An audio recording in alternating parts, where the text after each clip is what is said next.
All right, folks, welcome back. And here, what we're doing here is this is a light board.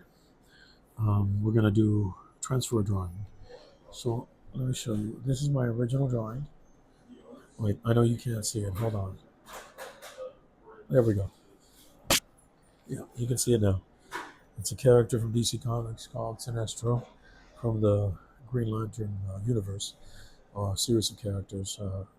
The Sinestro Corps, and one of my favorite DC characters of all time.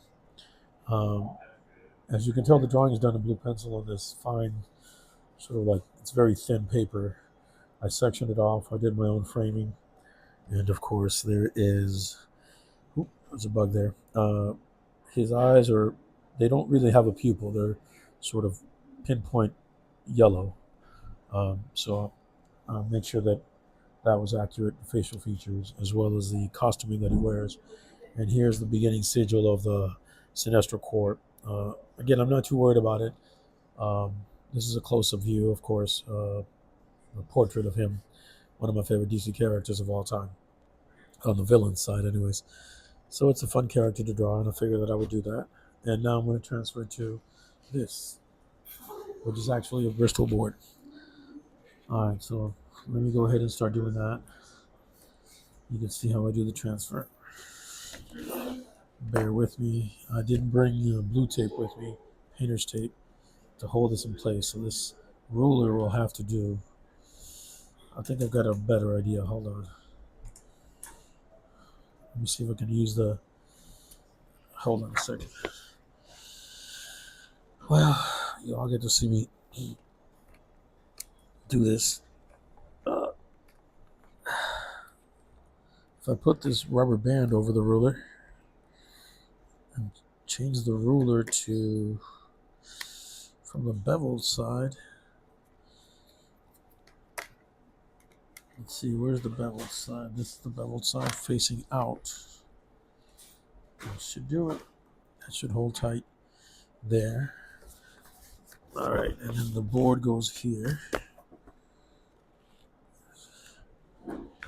Let's make sure we've got a good view. All right, and here we go.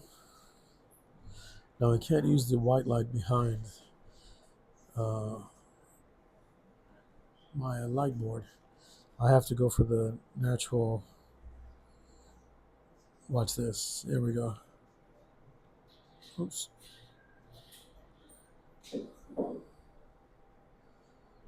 Okay, hold on, folks. Almost there. There we go. Somehow with the faded light, sort of like a light bulb light, I can get the blue to come through and I can actually start the drawing. All right, so bear with me. Here we go. I'm gonna have to bring this a little closer to me. Okay. All right, let's see if Sinestro Thal or Tall is gonna. All right, first, I want to get the head structure first. Let me move my hand so you see.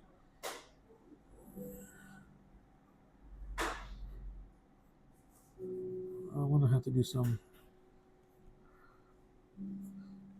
reconfiguring later on of the hair as well as the. Hold on a second. I think the mic is once again acting out. It's a bit of silence. So I need to fix this.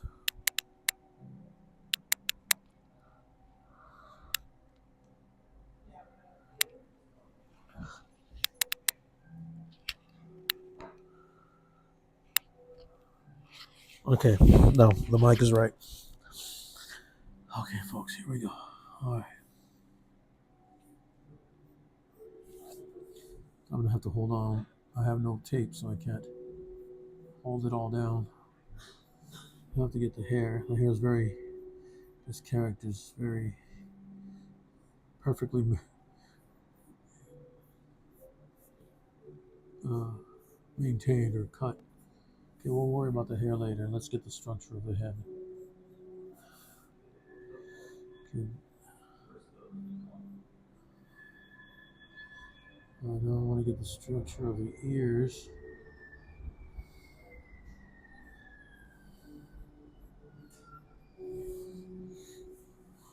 I look at the original, see any mistakes I made there, which I did. You're going to see them now. I'm going to sort of, the ear here was never fully,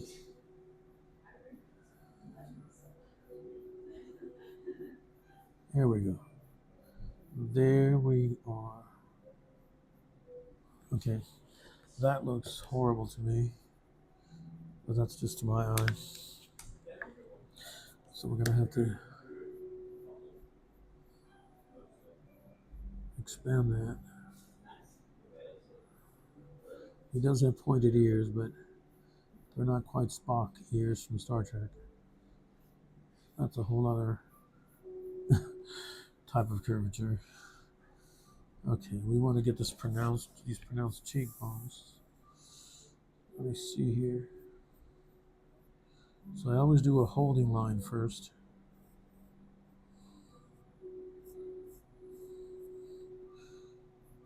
I seldom ever do. I draw a lot of. I do a lot of the. I mean, I've done sequential work, but I tend to, like a good friend of mine in New York, uh, Carlos Franco, who's a fantastic artist. You all should look him up. I like to do drawings that have, it's not just power, but tell a story. You know what I mean? If you don't, you will.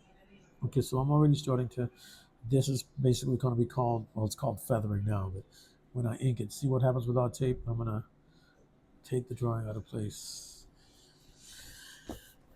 And yes, this is a type of tracing, I guess you could call it, but I'm doing that to my own drawing because I can't use this paper to ink it on. It's just too porous, and the ink will bleed through the back. So it has to be transferred to a. Most days nowadays, people would just scan this and transfer to a board as blue pencil. But I don't have the luxury of having a printer scanner right now. I know it seems like it isn't a luxury, but for some of us it is. In our homes, I know I made this ear a little bit more detailed, but it's than this one. Let me correct that a little bit here. I need to tilt it to the left of the way from your vantage point.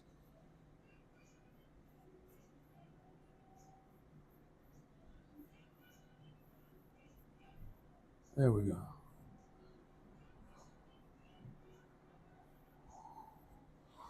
All right.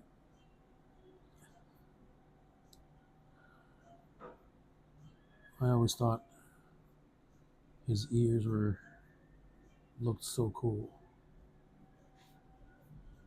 Okay, we're gonna do my classics cursive line. I don't want to do. This is another cursive line here. Let me check the original. Yeah, I'm within the pattern that I set for myself. This would be where I'm gonna come in with the inks for the ear.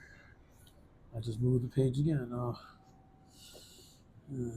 I could just look at it and draw it on the board, but I wanted the original drawing that I did, so you guys see how it is that this is actually done. All right, this is called the transference, and it's easy to do. It's not complicated. The light box or light panel allows me to do it twice as fast as it used to be. I would have had to transfer this to a tracing paper and then put that under. I mean, it just would have been a lot more time consuming. Here I can just come in, redraw my lines. And I want to make sure that I get this area of the chin bone to be thicker than usual. There's a very strong jawline. I want that pronounced in the inking. I don't want, however, I want a bit of a cleft in his chin. All right, we'll worry about that later. Let's get to the main part of the face. Okay, here we have. Oh, this is all moving away from me again. Oh, yeah, yeah. All right, here we go.